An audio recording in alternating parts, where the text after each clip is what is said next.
Çerhelerde bir esker Anaların aydalar Nendilerden umut Çok gözlerim ilkbahar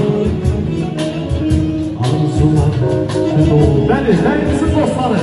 Herkes buyursunlar bu güzel muhteşem korkumuzun etrafı Sen bizden uzak düştün Biz seninle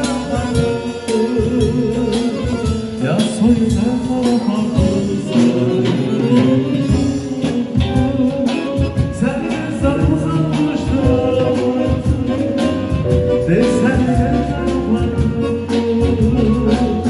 Ya soyunlar yapardın Ölmedik bir nefes Ölmedik bir uyuca Ata sesi, ana sesi Eşitmedik olunca Bir iki alkışlar seslendirin Değerli dolaplar, hamurlar En şanlı alkışlayan beyimizi kendimizi Allah korkmak dilesin Arz edin ki beyimizi kendimizi hayatı her zaman Mutlu kadar şirin Şeker olsun, hoşbet olun bir daha Tabii bey Ben tanem var İndi sen Beyimiz başta olmalı Bütün beyler